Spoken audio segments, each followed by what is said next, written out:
1 ராஜாக்கள் 3ஆம் அதிகாரம் 17ஆம் வசனம் சொல்லுகிறது, நீங்கள் காற்றையும் காண மாட்டீர்கள், மழையையும் காண மாட்டீர்கள், ஆனாலும் நீங்களும் உங்கள் மிருக ஜீவன்களும் உங்கள் ஆடுகளும் மாடுகளும் குடிக்கும்படி இந்த பள்ளத்தாக்குகள் எல்லாம் தண்ணீரால் நிரப்பப்படும் என்று கர்த்தர் சொல்லுகிறார்.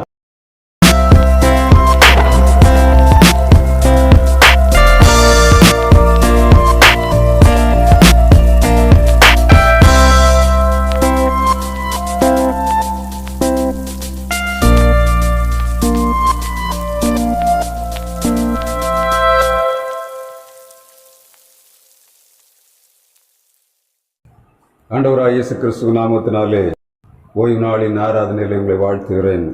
அன்பு நல்ல தேவனே, நாங்கள் நமக்கு நன்றி செலுத்துகிறோம். எங்கே 2 பேராவது 3 பேராவது என் நாமத்தினாலே ஒருமனப்பட்டு கூடியிருக்கிறீர்களோ அவள் மத்தியில் இருக்கிறேன் சொன்ன கர்த்தருடைய வாக்குத்தத்தத்தின் பிரகாரம் இந்த நாளிலும் நீரங்கள் மத்தியிலே கடந்து வந்திருக்கிற தயவுக்காக நன்றி செலுத்துகிறோம். ஆசரிப்பு கூடாரத்திலே பலியிட்டு தங்கள் பாவங்களை அறிக்கையிட்டு பரிசுத்த ஸ்தலத்துக்கு நேராக வந்திருக்கிற ஜனங்களை கிருபாசனத்திலிருந்து பேசுகிற எங்கள் ஆண்டவர் இந்த நாளும் நல்ல வார்த்தையை கொடுத்து அனுப்பும்படியாக ஜெபிக்கிறோம். உம்முடைய பிள்ளைகளாகி நாங்கள் வசனத்துக்கு கீழ்ப்படிந்து நீ தந்திருக்கிற சட்டத்திட்டங்களுக்கு கீழ்ப்படிந்து வாழ்விலை ஜெயம் எடுக்கும்படியாய் கிருபை தருவீராக. இந்த நாளிலும் வசனத்தை பொறுக்கி போட நினைக்கிற எல்லா சத்துடைய கிரையை அழித்து போடுவீராக. திருக்கரத்தில் தருகிறோம். இயேசு கிறிஸ்து நாமத்தில் ஜெபிக்கிறோம் ஜீவனுள்ள நல்ல பிதாவே, ஆமென்.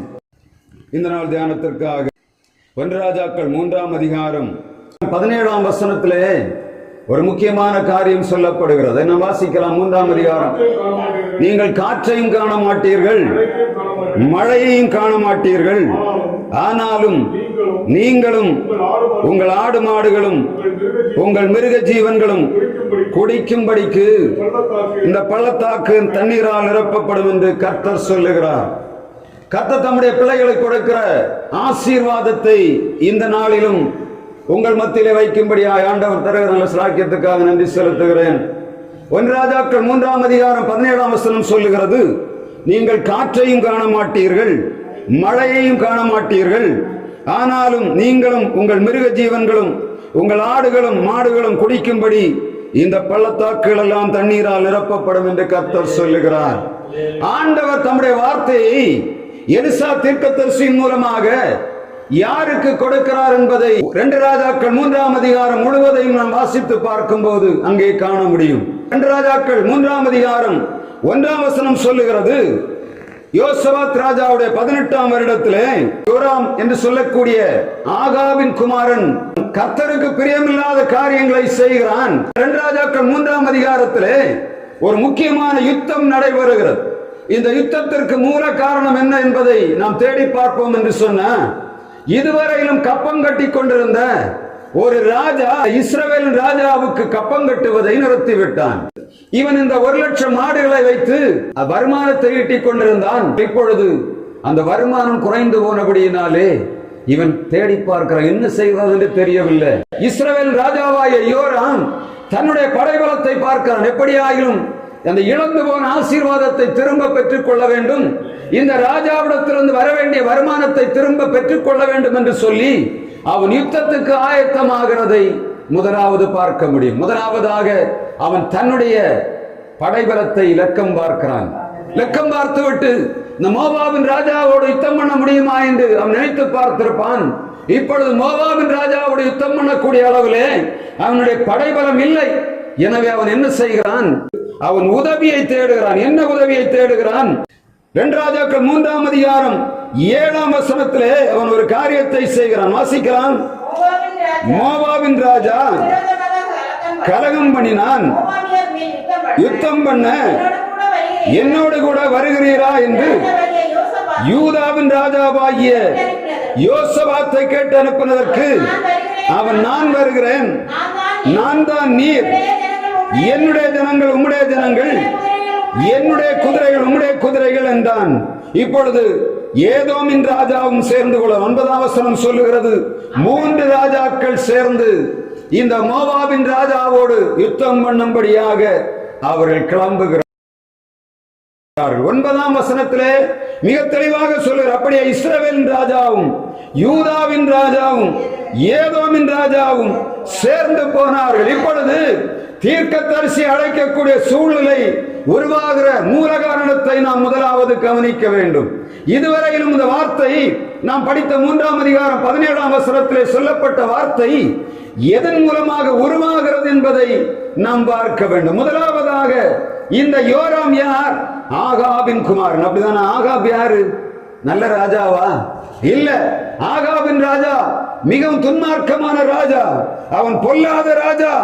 எல்லா விதமான அயோக்கியத்தனத்தையும் செய்கிறவனாகவும் விக்கிரக ஆராதனை நிறைந்தவனாகவும் இயேசபேல் என்று சொல்லக்கூடிய தன் மனைவியின் வார்த்தையை கீழ்ப்படிந்து தன்னுடைய தேசத்திலே விக்கிரக ஆராதனை பெருக பண்ணுகிற ராஜாவுமாக இருந்தான்.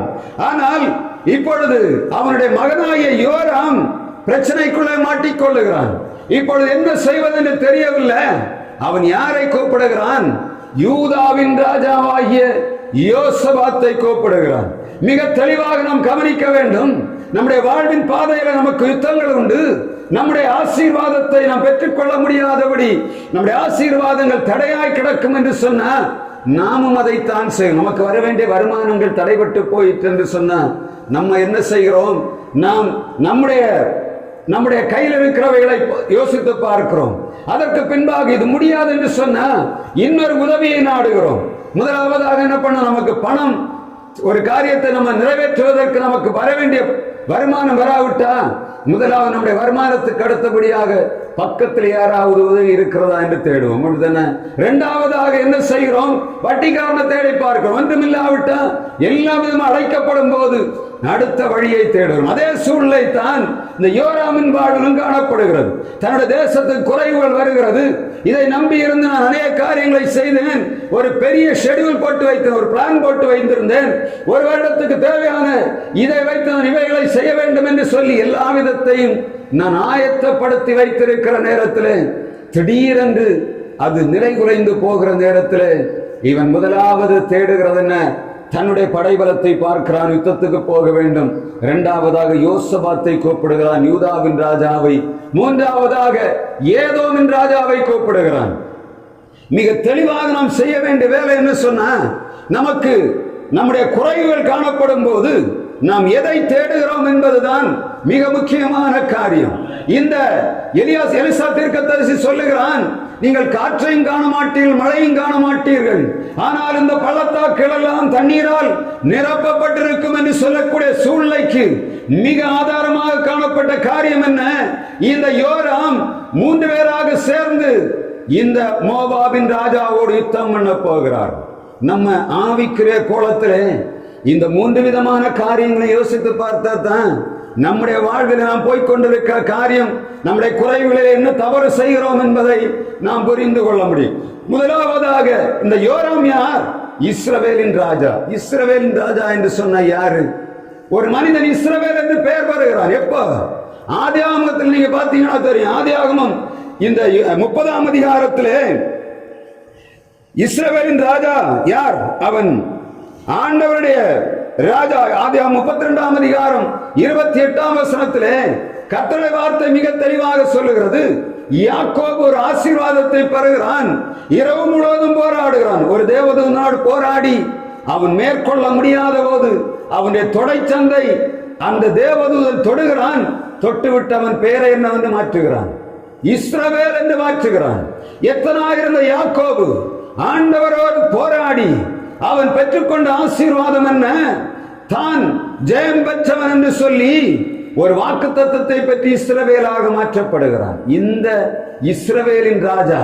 இரண்டாவதாக யூதாவின் ராஜா. நீங்க பார்த்தீங்கன்னா தெரியும். ஆதியாகமம் 30ஆம் அதிகாரம், ஆதியாகமம் 29ஆம் அதிகாரம் 35ஆம் வசனத்திலே யூதாவை பற்றி சொல்லப்படுகிறது. லேயாள் யூதாவை வரும்போது சொல்லுகிறாள், நான் இது முதல் கர்த்தரை துதிப்பேன் என்று சொல்லி அவனுக்கு யூதா என்று பெயரிடுகிறாள். அப்படிதானே? யூதா என்று சொன்ன என்ன?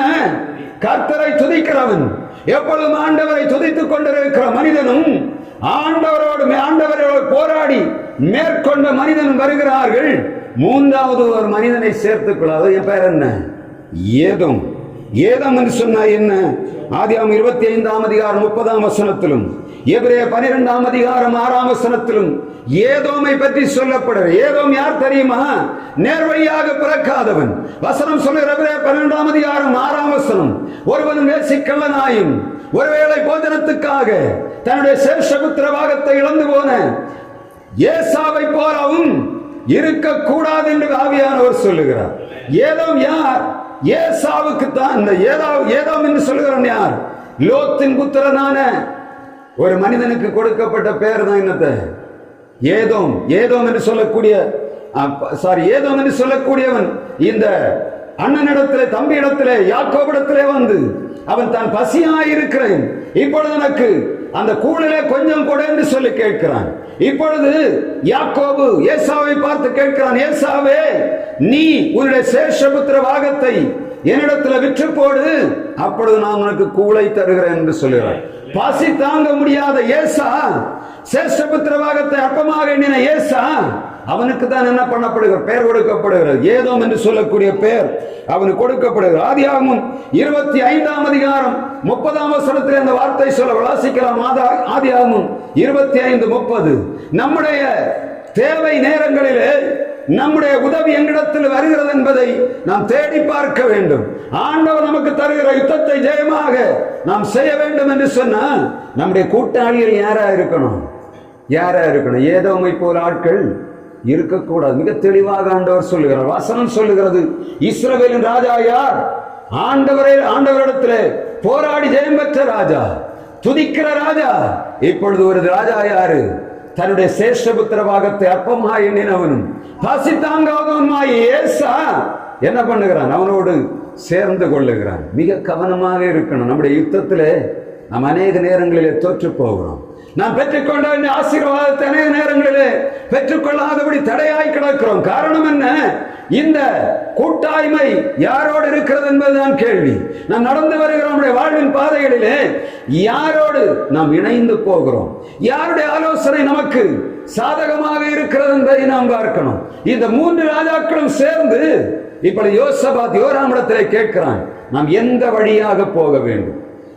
மோவாபின் ராஜாவை யுத்தம் பண்ணி ஜெயிக்கும்படியாக எந்த வழியாக போக வேண்டும் என்று அவன் கேட்கிறான். அப்பொழுது யோராம் சொல்லுகிறான், நாம் ஏதோம் தேசம் வழியாக சுற்றி போக வேண்டும். வசனம் மிக தெளிவாக சொல்லுகிறது, இந்த மோவாபை சந்திக்கும்படியாக இந்த யோர்தான் குறுக்கில் நிற்கிறது. யோர்தானை தாண்டினால் மோவாபின் ராஜாவோடு யுத்தம் பண்ண முடியும். ஆனால் இவள் என்ன நினைத்தார்கள் என்று தெரியவில்லை.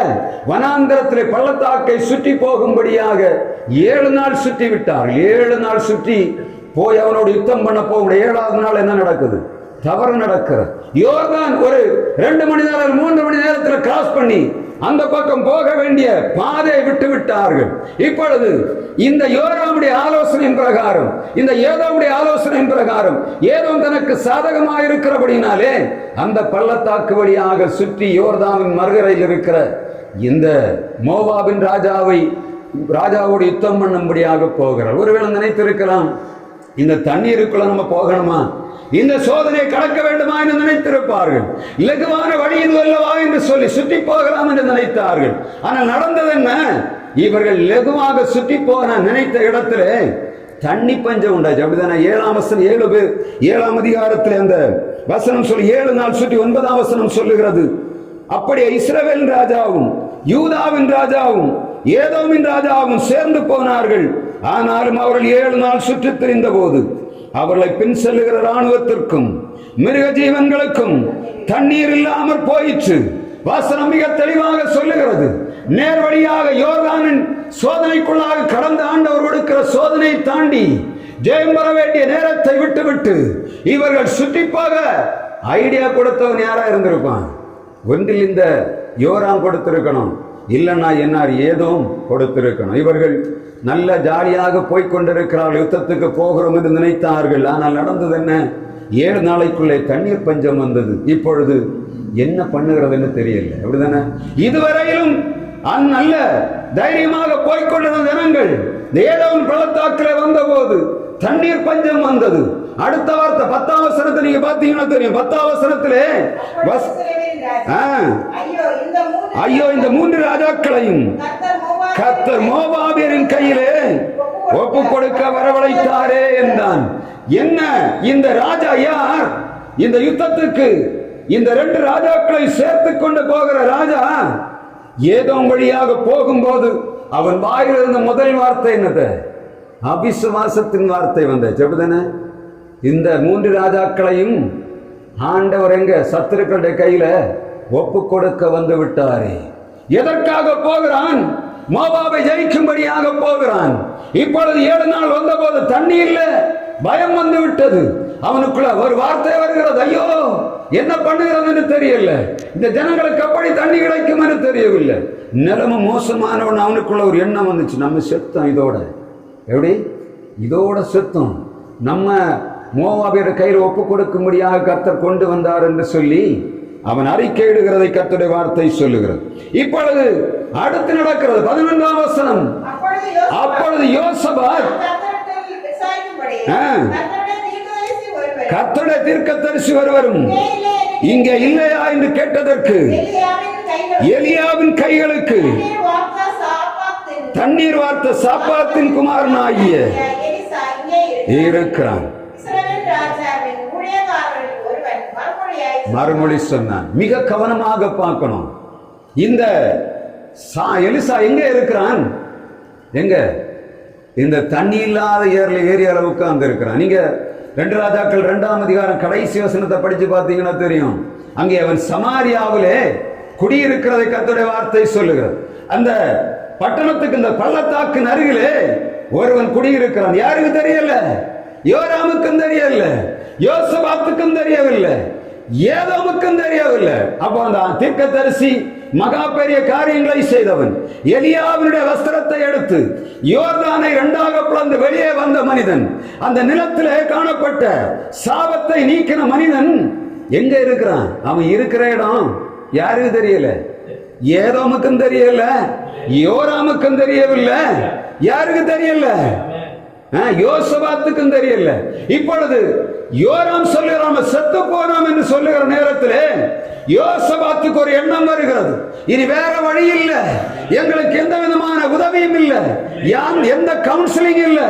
இப்பொழுது கேட்கிறான், இங்கே ஆண்டவரிடத்தில் விசாரிக்க தீர்க்கதரிசி இல்லையோ? யோசபாத் யார்? ஆகாபோடு சேர்ந்தபடியினாலே அவன் எஷியோன் கேபாரிலே கப்பல்களை செய்து விட்டான். ஆனால் அவைகள் உடைந்து போய் சென்று வேதம் சொல்லுகிறது. அந்த ஆகாப் என்று சொல்லக்கூடிய யோராமின் தகப்பனோடு யோசபாத் அந்த சம்பந்தம் கலந்தபடியினாலே அவன் செய்த வேலைகளிலே ஆண்டவர் குறுக்கிடுகிறார். ஆனாலும் அவன் அதை மறந்து போய் யோராமோடு யுத்தத்துக்கு வருகிறான். இப்பொழுது அவனுக்கு ஒரு எண்ணம் வருகிறது, இந்த நேரத்தில் சாகக்கூடிய படைகள், யோராமுடைய படைகள் சாகக்கூடிய கண்டிஷனுக்கு வந்து விட்டது. ஏதோமின் படைகள் இப்பொழுது நிற்கதியாக நின்று கொண்டிருக்கிறது. தண்ணீர் இல்லை, சாகக்கூடிய சூழ்நிலை வந்து விட்டோம். யோசபாத்துக்கு ஒரே ஒரு வழிதான் தெரிந்தது, இங்கே விசாரிப்பதற்கு தீர்க்கதரிசிகள் இல்லையா என்று கேட்கிறான். ஒரு யுத்தத்தை செய்வதற்கு முன்பாக, இந்த யோராமுடன் சேர்ந்து போவதற்கு முன்பாக இவர் யோசித்திருக்க வேண்டும் இல்லையா? ஆண்டவரிடத்தில் விசாரித்து விட்டு யோசபாத் கிளம்பி இருக்க வேண்டும். கர்த்தருக்கு பிரியமான யோசபாத் ராஜா இவன் ஆண்டவரிடத்தில் விசாரிக்காதபடி இந்த யோராமோடு சேர்ந்து ஏதோமோடு சேர்ந்து வருகிறபடியினாலே வரக்கூடிய போராட்டங்கள், சோதனைகளை யார் சுமந்து கொள்ளுகிறது? ஆண்டவருக்கு பிரியமில்லாத ராஜாக்களும் அவர்கள் செய்த தவறுகள் அனைத்தும் இந்த ஆண்டவருக்கு பயப்படுகிற மனிதன் மேல் சுமத்தப்படுகிறது. ஆனால் கர்த்தருடைய வார்த்தை மிக தெளிவாக சொல்லுகிறது, இப்பொழுதுதான் ஒரு எண்ணம் வருகிறது, தேட வேண்டும். அப்பொழுது ஒரு வேலைக்காரன் சொல்லுகிறான், எப்படி? சாப்பாத்தின் குமாரனாய் எலியாவுக்கு கையிலே தண்ணீர் வார்த்தை எலிசா என்று சொல்லக்கூடிய ஒரு தீர்க்கதரிசி இருக்கிறான். கர்த்தருடைய வார்த்தை மிக தெளிவாக வருகிறது, எல்லாம் முடிந்து போயிற்று. இப்பொழுது அவர்கள் தேட வேண்டிய உதவி எங்கே? பரத்துக்கு நேராக வருகிறது. உலகத்திலே அநேக நன்மைகளை நாம் பெற்றுக்கொள்ளும்படியாக எத்தனையோ முயற்சிகளை எடுத்து தொற்று போய் கிடக்கிற நேரத்திலே கர்த்தருடைய வார்த்தை சொல்லுகிறது, உலகத்தின் எல்லா காரியங்களும், உலகத்தின் எல்லா விதமான ஆலோசனைகளும் ஒன்றுமில்லை என்று சொல்லப்படும் போது கர்த்தரை தேடின யோசபாத்துக்கு கர்த்தர் வெளிப்படுகிறதை கர்த்தருடைய வார்த்தை சொல்லுகிறது. இப்பொழுது எலிசாவை தேடி போகிறார். எலிசாவை தேடி அங்கே போகும்போது எலிசா என்ன சொல்லுகிறான் என்று பாருங்க. அவன் 13ஆம் வசனத்திலே எலிசாவை பார்த்து எனக்கும் உமக்கும் என்ன? ஆ, நீர் உம்முடைய தகப்பனிடத்திற்கும் உம்முடைய தாயார் தீர்க்கதரிசியிடத்திலும் போம் என்றான். அதற்கு இஸ்ரவேல் ராஜா, அப்படியல்ல, இந்த மூன்று ராஜாக்களையும் மோவாபியரின் கையில் ஒப்புக் கொடுக்கிறதற்கு வரவழைத்தார் என்றார். எப்படி? யோசபாத்து, ஏதோம், இந்த யோராம் மூவரும் எலிசா தீர்க்கதரிசியிடத்திலே போய் தங்களுடைய நிர்பந்தமான நிலைமையை சொல்லுகிறார்கள். இப்பொழுது எலிசா சொல்லுகிறான், நீ என்னிடத்தில் எதற்கு வந்தாய்? யோராமை பார்த்து சொல்லுகிறான், உன் தகப்பனுடைய தீர்க்கதரிசியிடத்திலே போ, உன் தாயுடைய தீர்க்கதரிசியிலே போ. யேசபேல் யார்? கர்த்தருடைய தீர்க்கதரிசியை கொலை செய்தவள். ஆகாப் யார்? அதற்கு துணை நின்றவன். எனவே எலிசாவுக்கு மிக தெளிவாக தெரியும். ஏன்னா எலியா கூட இருந்திருக்கும் போது இந்த ஆகாபை பற்றி எல்லா காரியத்தையும் எலிசாவிடத்துல கண்டிப்பாக சொல்லி இருக்கணும் இல்லையா? சொல்லி இருப்பானா இல்லையா? இந்த ஆகாப் யார், ஆகாபுடைய சந்ததி யார், யேசபேல் யார் என்பதை இந்த எலிசாவுக்கு எலியா மிக தெளிவாக சொல்லி வைத்து விட்டு போயிருக்கிறான். இவன் யோராமை பார்த்தவுடனே அவனுடைய பழைய நினைவுகள் எல்லாம் அவன கண்களுக்கு நேராக வருகிறது. இவன் கொலைகாரனின் மகன் அல்லவா, கொலைகாரியின் மகள் அல்லவா, என்னை போல தீர்க்கதரிசிகளை கொலை செய்யும்படியாக தூண்டினவள் அல்லவா, என்னுடைய எஜமானாய் எலியாவை கொலை செய்யும்படியாக ஆள் அனுப்பினவன் அல்லவா என்று சொல்லி அவனிடத்துல போன உடனே அவன் சொல்லுகிறான், நீ உன் தகப்பனுடைய தீர்க்கதரிசி இடத்துல போ, உன் தாயுடைய தீர்க்கதரிசி இடத்துல போ, ஏன் என்கிட்ட வந்த என்று கேட்கிறான். இப்பொழுது யோசபாத் போய் கெஞ்சுகிறான். அப்படிதானே? யோசபாத் போய் சொல்லுகிறான், அப்படியெல்லாம் பார்க்காதுங்க தலைவரே, தீர்க்கதரிசியே, என் ஆண்டவனே, நீ அதை பார்க்காதையும், நீ எனக்கு இறங்கணும், எங்கள் படைகள் நாசமாக போகிறது, நான் வந்திருக்கிறது எதை நம்பி வந்தேன் என்று தெரியவில்லை, இவனுக்கு ஆதரவாய்த்தான் வந்தேன், இப்பொழுது எனக்கு இறங்கும் என்று கெஞ்சி இருக்கிறதை அந்த வசனம் சொல்லுகிறான். நான் யோசபாத்தின் முகத்தை பார்த்து ஆண்டவரிடத்திலே விசாரிக்கிறேன் என்று சொல்லுகிறான். நம்முடைய விண்ணப்பங்களுக்கு ஆண்டவர் செவி கொடுக்கிறார். அநேக ஜனங்கள் நம்மை சுற்றி இருக்கிறார்கள். ஆண்டவருக்கு பிரியமில்லாதவர்கள், அவருக்கு பயப்படாத ஜனங்கள் அநேகர் இருக்கிறார்கள். ஆனால் நம்மை பார்த்தவர்களுக்கு ஆண்டவர் இரக்கம் செய்கிறார். தெரியுமா? அநேக நேரங்களில் அழிவுகள் பக்கங்களில் வரும்போது நம்முடைய ஜெபங்களை கேட்ட ஆண்டவர் அவர்களை பத்திரமாய் பாதுகாக்கிறார். ஆண்டவர் வசனத்தில் மிக தெளிவாக சொல்ல, எலிசா இந்த யோசபாத்துடைய முகத்தை பார்த்து அவன் அடுத்தது சொல்லுகிறான், ஒரு சுரமண்டலக்காரனை இடத்திலே கொண்டு வாருங்கள். வாசிக்கலாம் அடுத்த வசனம்.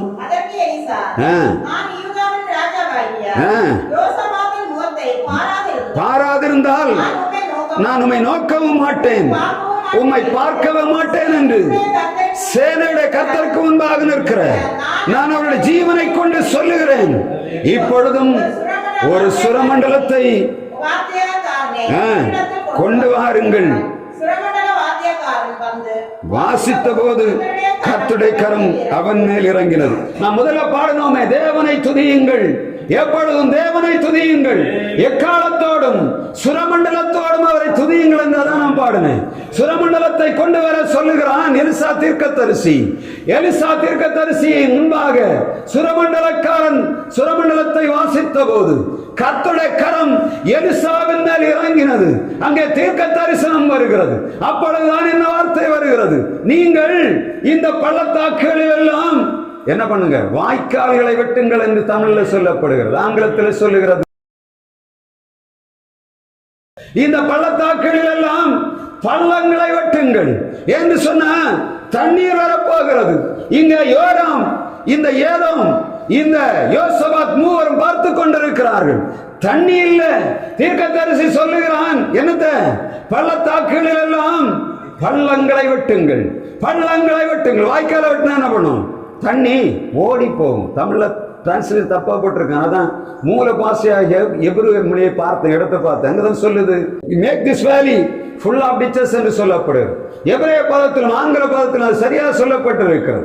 எப்படி பள்ளத்தாக்குகள் என்ன பண்ணும், பெரிய பெரிய பள்ளங்களை வெட்டணும், டிச்சஸ் வெட்ட சொல்லுகிறார். என்ன பண்ணுவதற்காக, தண்ணீர் வரப்போகிறது. நீ கடந்து போகிற இடத்துல தண்ணீர் சேமித்து வைக்கப்பட வேண்டியது இருக்கு. பாய்ந்து போனா என்ன ஆகும், அடுத்து திரும்ப கஷ்டப்பட போறீங்க. எனவே ஆண்டோட வார்த்தை வருகிறது, பள்ளத்தாக்குகளில் எல்லாம் பள்ளங்களை வெட்டுங்கள் என்று சொல்லுகிறான். கர்த்தருடைய வார்த்தை சொல்லுகிறது, வருகிறது. தீர்க்கதரிசி ஆகிய எலிசாவுக்கு முன்பாக சுரமண்டலம் வருகிறது. சுரமண்டலம் தான் என்ன பண்ணும்? இந்த சுரமண்டலக்காரன் வரும்போது என்னன்னா, நான் அந்த சுரமண்டலத்தை ஏன் எலிசா தீர்க்கதரிசி கொண்டு வர சொன்னான் என்று பார்த்தேன். ஏன்னா எல்லா இடத்துலையும் நீங்க ஒரு தீர்க்கதரிசியில போனா என்ன பண்ணணும்? நம்ம மற்ற ஜனங்களை பார்த்தா என்ன பண்ணுவாங்க? செண்டே கொண்டு வருவாங்க. பார்த்துக்கா, ஒரு தீர்க்கதரிசனம் சொல்லணும்னா என்ன பண்ணுவாங்க? டமுக்கு டிமுக்குன்னு அடிச்சு அவனுக்கு என்ன பண்ணணும்? சுதி ஏத்தணும். அப்பதான் என்ன பண்ணுவான்? அவனுக்குள்ள தீர்க்க தரிசனம் வரும். ஆனா இந்த எலிசா தீர்க்கதரிசி என்ன சொல்லுகிறான்? சுரமண்டலத்தை கொண்டு வாருங்கள். சுரமண்டலத்தை தேடி பாருங்க. சுரமண்டலம் எதற்காக? அது இசைக்கப்படக்கூடிய இசைக்கருவின்னா, துன்ப நேரங்களிலே, துக்க நேரங்களிலே, பிரச்சனையின் நேரங்களிலே, உதவி வேண்டுகிற நேரங்களிலே இந்த சுரமண்டலம் இசைக்கப்பட வேண்டும். நம்ம சவுளுடைய காரியத்தை நீங்க பார்த்தீங்கன்னா, சவுலுக்கு அசுத்தாவி பொல்லாத ஆவி பிடிக்கும் போது கர்த்தருடைய வார்த்தை சொல்லுகிறது, சுரமண்டலக்காரன் ஒருவனை கொண்டு வந்து அவனுடைய சுரமண்டலத்தை வாசித்தால் இவனில் இருக்கிற பிசாசு ஓடி போகும் என்று சொல்லி ஒரு நாள். அது காரணமா வந்ததே தாவீது வருகிறான். எதுக்கு? சவுளுடைய பிசாசை துரத்தும்படியாக சுரமண்டலக்காரன் ஆகிய யார் வருகிறார்? தாவீது வருகிறான். ஆனா நம்ம பாடின பாட்டை அந்த ஸ்டைல்ல பாட முடியாது. என்ன பாட்டு தெரியுமா? விண்ணப்பத்தை கேட்பவரே, என் கண்ணீரை காண்பவரே, சுகம் தருபவரே, சோத்திரம் ஏசையா. இந்த பாட்டை எப்படி பாடி வச்சிருக்காரு? இது சரியா சுரமண்டலம் போட வேண்டிய பாட்டு, விண்ணப்பம் பண்ணி ஆண்டவரோடு ஆட வேண்டிய பாட்டு. ஆனா முதல்ல பாடின பாட்டு எப்படி இருந்து? என்ன பாட்டு? தேவனை துதியுங்கள், எப்பொழுதும் தேவனை துதியுங்கள். இது எப்படி இருக்கு? 6 வாரத்துல ஜெயத்துல பாட வேண்டிய பாட்டு இது. ஆனா சுரமண்டலத்தை எடுத்து அங்க வாங்க பாட்டு பாடும்போது என்ன பண்ணிடுங்க? சுரமண்டலத்தையும் எக்காலத்தையும் எடுத்து பாடுங்கள் அந்த பாட்டுக்காரர்கள். அவங்களுக்கு அந்த அறிவு அந்த நேரத்தில் இருக்குமான்னு தெரியல. நிறைய தேடும் போதுதான் தெரியுது. ஆரம்ப காலங்களில் ஊழியர்கள் செய்தது அனுபவத்தில் நிறைய செய்திருக்கிறார்கள். சிலர் வந்து வசனத்தை தவறாகவும் பாட்டுகளில் பயன்படுத்தி இருக்கிறாங்க. அதுல ஒண்ணுதான் இது. என்ன பாட்டது? சுரமண்டலம் கொண்டு வரும்போது அந்த ஜனங்களோட நிலைமை மோசமாக இருக்கிறது. இந்த யோராமுக்கும் ஏதோமுக்கும் யோசபாத்துடைய படைகளுக்கும் தண்ணி இல்ல. இப்பொழுது இவன் மிகவும் நெருக்கத்தில் இருக்கிறான். யாரு? எலிசா. என்ன செய்வது என்று தெரியவில்லை. இவ்வளவு ஜனங்களுக்கு தண்ணி கொடுக்கணும், என்ன பண்ணுகிறது தெரியவில்லை. நெருக்கத்துக்குள்ள இருந்துதான் எலிசா என்ன பண்ணுகிறான்? கூப்பிடுகிறான். அது அடையாளமா தான் என்ன கூப்பிடுகிறான்? சுரமண்டலத்தை கொண்டு வா, சுரமண்டலத்தை கொண்டு வா. சுரமண்டலத்தை கொண்டு வந்தவுடனே கர்த்தருடைய கரம் அவன் மேல் இறங்குகிறது.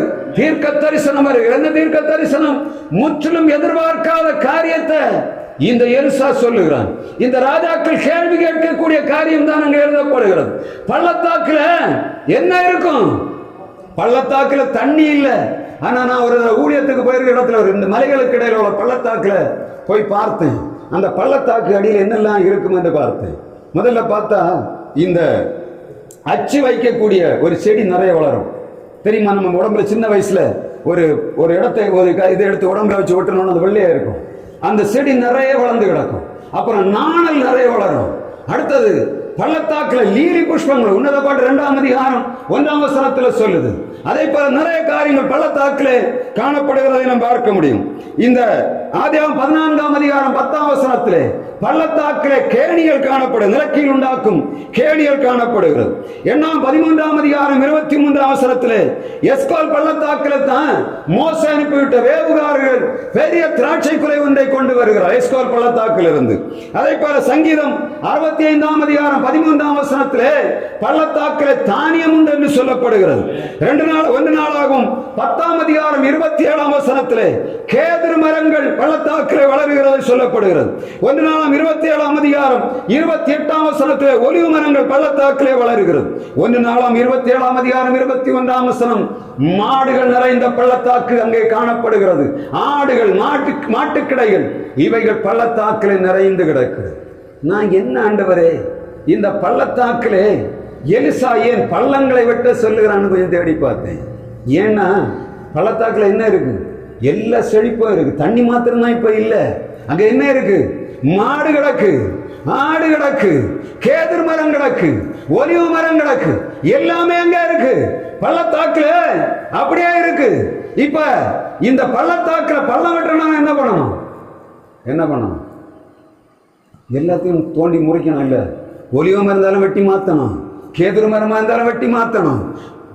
அந்த உன்னத பாட்டில் சொல்லப்பட்டது போல லீலி புஷ்பம் இருந்தாலும் வெட்டி மாத்தணும். என்ன இருந்தாலும் என்ன பண்ணணும்?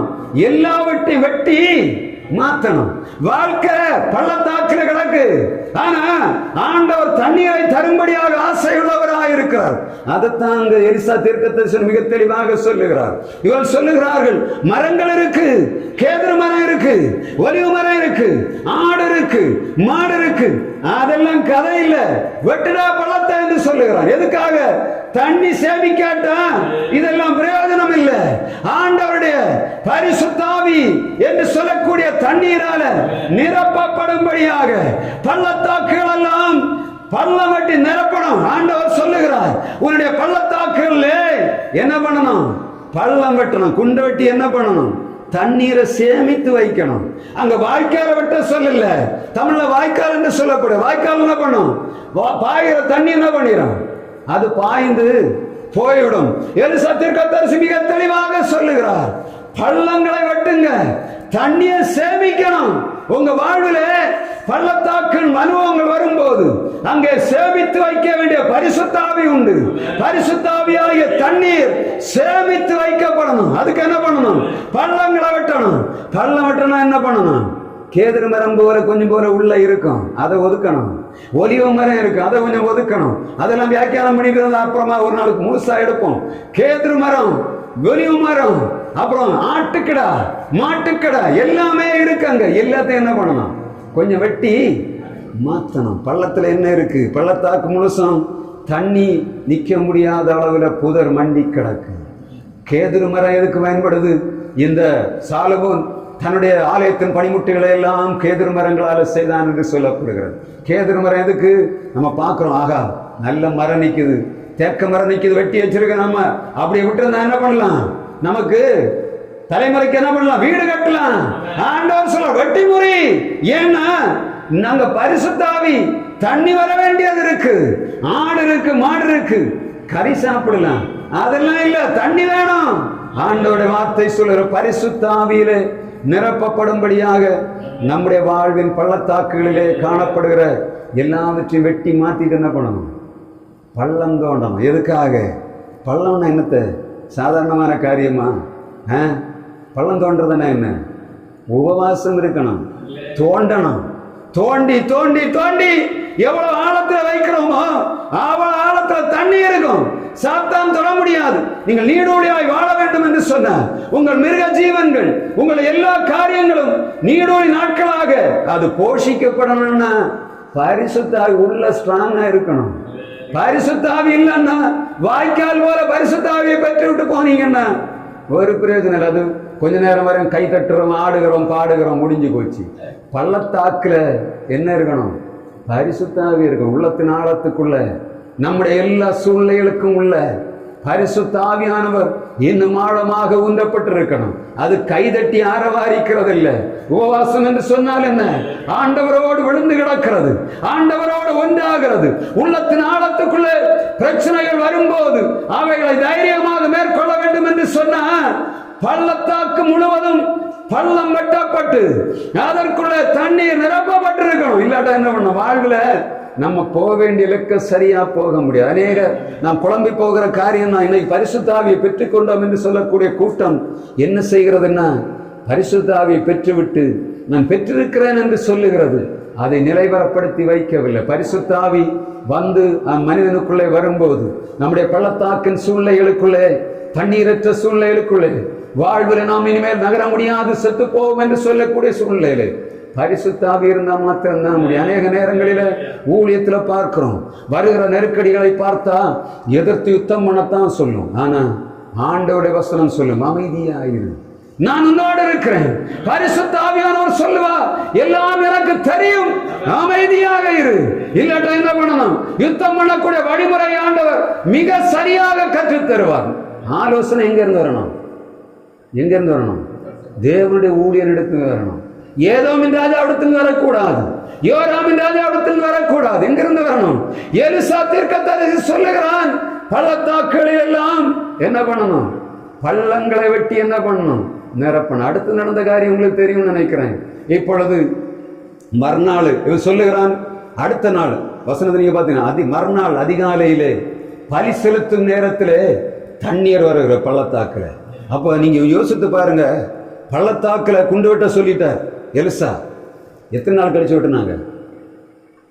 எத்தனை நாள் கழிச்சு வெட்டினாங்க? எத்தனை நாள் கழிச்சு வெட்டினாங்க? பள்ளத்தாக்குல அவன் குண்டு வெட்ட சொல்றான், ஒரு நாள்ல வெட்டுறாங்க. மறுநாள் தண்ணீர் வருது. நம்ம வாசிக்கலாமங்க. மறுநாளிலே 20ஆம் வசனம், பலி செலுத்தப்படும் நேரத்தில் இதோ தண்ணீர் ஏதோம் தேசம் வழியாக வந்ததினால் தேசம் தண்ணீரால் நிரப்பிற்று. முந்தின நாள் தான் நடக்குது. என்ன இவன் சொல்லுகிறான்? எலிசா தீர்க்கதரிசி சொல்லுகிறான், இந்த பள்ளத்தாக்குகளில் எல்லாம் பள்ளங்களை வெட்டுங்கள். மறுநாள் என்ன நடக்குது? தண்ணி வருது. அப்ப அன்னைக்கு என்ன பண்ணிருக்காங்க? அவன் சொன்னதை உடனே கேட்டாங்க.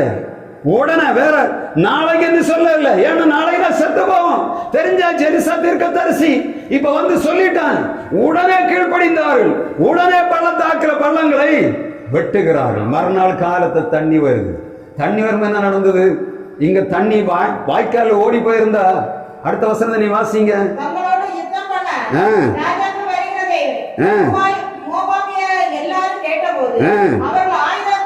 ஆயுதம் தரிக்கத்தக்க வயதுள்ளவர்களையும் அதற்கு மேற்தரமான எல்லாவற்றையும் கூட்டி அழைத்துக் கொண்டு வந்து எல்லையிலே நின்றார்கள்.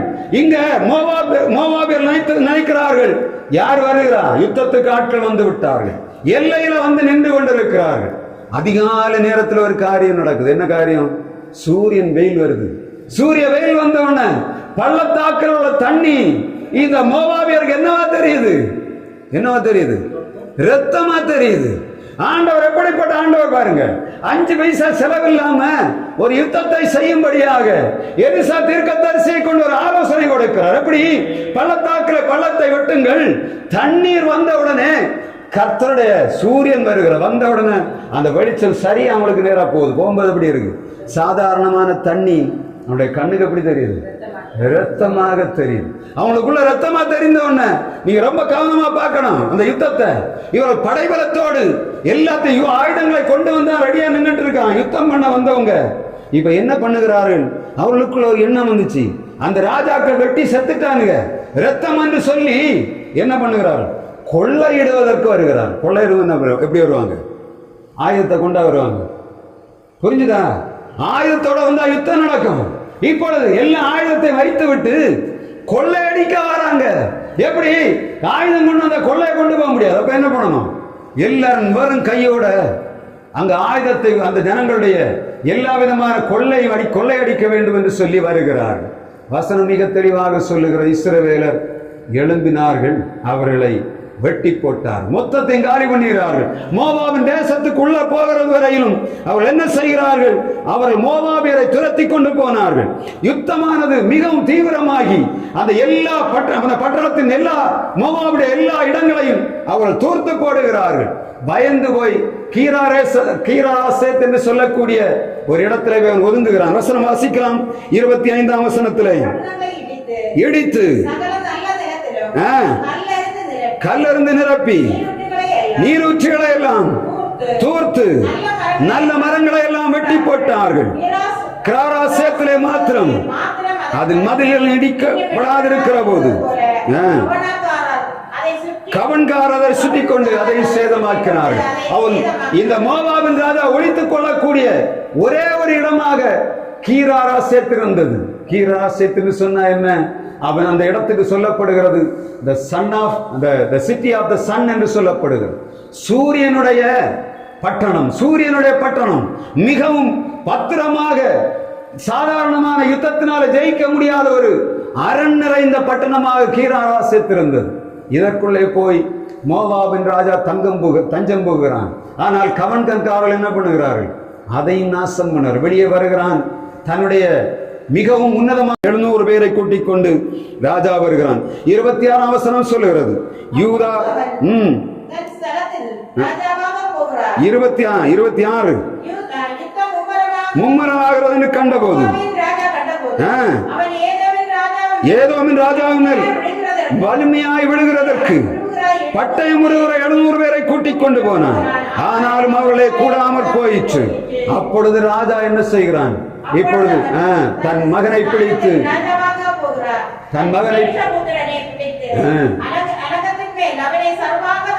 பலியாக பலியிட்டான். கோபம் உண்டது, அவனை விட்டு போனான். கர்த்தருடைய வார்த்தை எலிசா தீர்க்கதரிசியை கொண்டு சொல்லப்படுகிறது. எப்படி? நீங்கள் காற்றையும் காண மாட்டீர்கள், மழையையும் காண மாட்டீர்கள், ஆனால் பள்ளத்தாக்குகள் எல்லாம் தண்ணீரால் நிரப்பப்பட்டிருக்கும். சூழ்நிலை என்ன? சாக போகிற சூழ்நிலை. ஆனால் ராஜாக்கள் யோசபாத் என்ன செய்கிறான்? ஆண்டவரை முதலாவது விசாரிக்காதபடி அவனோடு வருகிறான். ஆண்டவரிடத்தில் விசாரிக்கும் போது நிலையில்லாத நேரத்திலே வனாந்தரத்தில் இருந்த அந்த பள்ளத்தாக்கில் இருந்த எலிசா தீர்க்கதரிசி ஆண்டவரோடு விசாரிக்கிறான். அவன் சொல்லுகிறான், முற்றிலும் எதிரான காரியம், இந்த ஜனங்கள் செய்ய முடியாத மிகப்பெரிய கடினமான காரியத்தை சொல்லுகிறான். என்னது? பள்ளத்தாக்கெங்கும் பள்ளங்களை வெட்ட வேண்டும். அங்கே காணப்படக்கூடிய மரங்கள், மிருக ஜீவன்கள், நறுமண பொருட்கள் ஒன்றையும் பார்க்க கூடாது. வருமானத்தை பாராதே, நீ பள்ளத்தாக்கை வெட்டு, பள்ளத்தாக்களை பள்ளங்களை வெட்டு என்று சொன்னபோது அவள் கீழ்ப்படிந்து உடனே செய்தார்கள். மறுநாள் கர்த்தருடைய யுத்தம் அங்கே நடக்கிறது.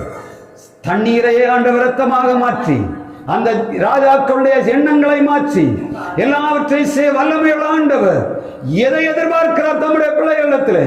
எலிசா தீர்க்கதரிசி சொன்னது போல, நீங்கள் பள்ளத்தாக்குகளில் எல்லாவற்றிலும் பள்ளங்களை வெட்ட வேண்டும்.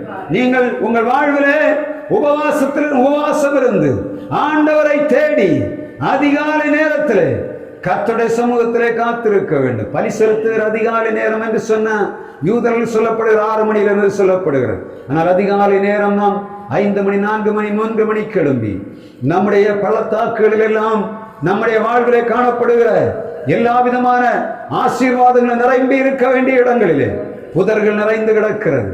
ஏதேதோ தேவையில்லாத காரியங்கள் கிடக்கிறது. அவைகளை வெட்டி மாற்றி பள்ளத்தாக்குகளை வெட்டும் போது, பள்ளங்களை வெட்டி வைக்கும் போது கர்த்தருடைய ஆவியானவர் அங்கே நிரப்புவார். நம்முடைய வாழ்வு, நம்முடைய பிள்ளைகளுடைய வாழ்வு, நம்முடைய மிருக ஜீவன்களுடைய வாழ்வு நீடித்த நாட்களாய் அநேக நாட்கள் போஷிக்கப்படும்படியாய் கர்த்தர் இரக்கம் பாராட்டும்படியாக எலிசா தீர்க்கதரிசியை கொண்டு சொன்ன வார்த்தை நாம் கடைபிடிக்க வேண்டும். அங்கே தான் சொல்லுகிறார், உங்களுக்கு ஆண்டவர் கொடுக்கிற வார்த்தை, நீங்கள் காற்றையும் காண மாட்டீர்கள், மழையும் காண மாட்டீர்கள், இந்த பள்ளத்தாக்குகள் எல்லாம் தண்ணீரால் நிரப்பப்படும். எலிசா தீர்க்கதரிசி சொல்லுகிறான், நீங்கள் அந்த பள்ளத்தாக்குகள் எல்லாம் பள்ளங்களை வெட்டுங்கள், கர்த்தர் உங்களுக்காக யுத்தம் பண்ணுவார் என்று சொன்னார். உங்களுக்கு தெரியுமா, ஒரு ராஜாக்குள்ளே ஒரு காரியம் நிற்க முடியவில்லை. ராஜா தன்னுடைய சேஷபுத்திரனை, தன்னுடைய முதல் பேரானவனை பலி செலுத்தி போட்டான். அந்த தேசம் திரும்ப அடுத்த ஒரு ராஜாவை தேடிக்கொண்டிருக்கக்கூடிய அளவிலே சூழ்நிலை மாறி போனது. என்ன நடந்திருக்கும்? அதுக்கு பிறகு கப்பம் கட்டி இருப்பானா? கட்டி இருக்க மாட்டானா? கண்டிப்பா கட்டி இருப்பான். அவனுடைய வாழ்வு திரும்ப, இந்த யோராமுடைய வாழ்வு ஆசீர்வதிக்கப்பட்டது. யோசபாத் தப்பிக்கொண்டான், ஏதோமின் ராஜாவும் தப்பிக்கொண்டார்கள். ஆனால் செய்தது என்ன? அவர்கள் நிலையில்லாத நேரத்திலே ஒரு தீர்க்கதரிசியை தேடினார்கள், அவனுடைய வாக்குக்கு செவி கொடுத்தார்கள், அவன் சொன்ன காரியங்களை செய்தார்கள், உடனடியாக செய்தார்கள். நாளைக்கு என்றவர்கள் சொல்லவில்லை. அதே போலத்தான் நாம் நம்முடைய நெருக்கமான சூழ்நிலைகளிலே நம்முடைய ஆண்டவர் சொல்லுகிற வார்த்தையை கேட்டு நம்முடைய உபவாசத்திலே தரித்திருந்து அநேக காரியங்களை நாம் செய்ய வேண்டியது இருக்கு. நம்முடைய யுத்தங்கள் நம்முடைய கையில் இல்லை, ஆண்டவருடைய கையில் இருக்கு. அதை செய்யும்படியாக அவருடைய கரத்தில் நம்மை ஒப்புக் கொடுக்கும். தொடர்ந்து ஆண்டவர் வார்த்தையில் மூலம் அவங்களை ஆசீர்வதிப்பார். ஒரு வாரம் முழுவதும் நீங்க இதை கொண்டு போகணும். உங்க பள்ளத்தாக்கள் எல்லாம் பள்ளத்தால நீங்க வாய்க்கால வெட்டி வைத்திருக்கிறீங்க. இனி பள்ளங்களை வெட்டி பரிசுத்த ஆவியானவரை தேவனுடைய வசனத்தால நிரப்பி உங்கள் யுத்தங்களை செய்து பாருங்க. கர்த்தர் உங்களுக்காக யுத்தம் பண்ணுகிறத நீங்க பார்க்க முடியும். எதிராளிகள் எல்லாரும் அவர்கள் நம்மோடு யுத்தம் பண்ணாதபடி ஆண்டவர் நமக்கு ஆதரவாக யுத்தம் பண்ணுவார். தொடர்ந்து கர்த்தர் உங்களோடு இருந்து நடத்தி ஆசீர்வதிப்பாராக. விண்ணப்பத்தை